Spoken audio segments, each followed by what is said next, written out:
The Plant Your Independence Tour is brought to you by Wyffels Hybrids. At Wyffels, we've made a choice to remain independent, a choice to remain farm family owned, a choice to stay American. So when it's time to make your choice, make a statement. Plant your independence. Plant Wyffels.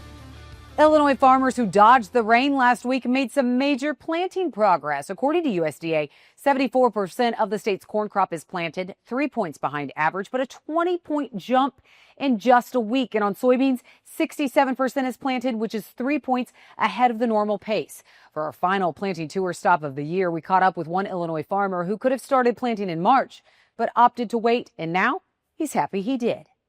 This is West Central Illinois farmer Brent Johnson's last field of corn, a field he finished planting last week. It seems like rains have been so spotty this year. Has that been the case for you? Absolutely. A couple Fridays ago was one of those Fridays it was really humid.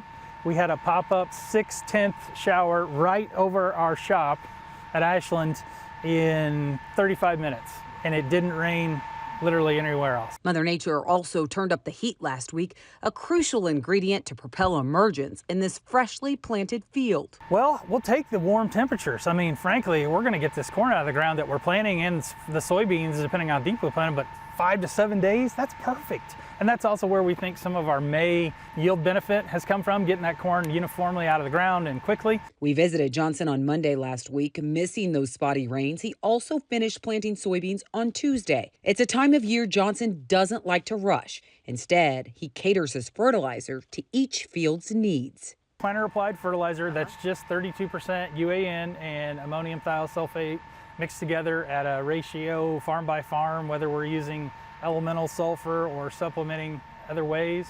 So that is farm by farm, planter applied, dribbled right on top of the row with the planter.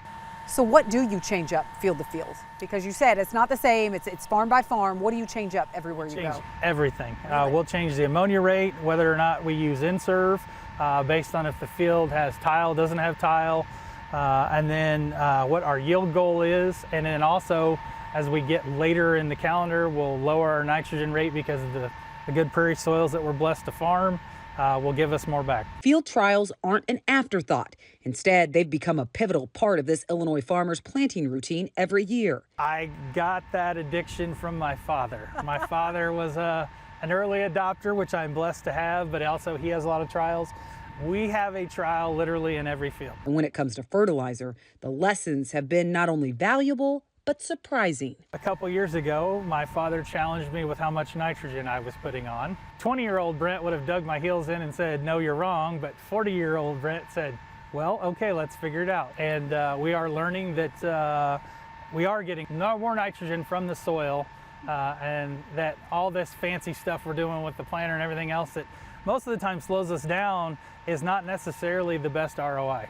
Johnson plants for 275 bushels per acre on corn and 85 bushels per acre on soybeans. But the long-term goal is 300 bushel corn and 100 bushel beans. Do you feel like you're off to a good start? Do you think that 275 and 85, is that attainable this year?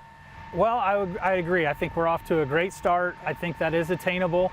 And with the prices, we need to have those yields.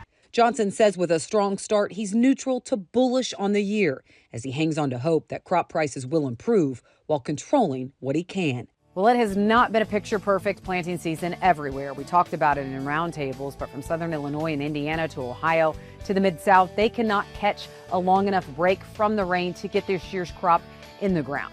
But for those who are finished planting or finishing soon, what should you do to build that yield in the field? We check in with David Hula and Randy Dowdy next.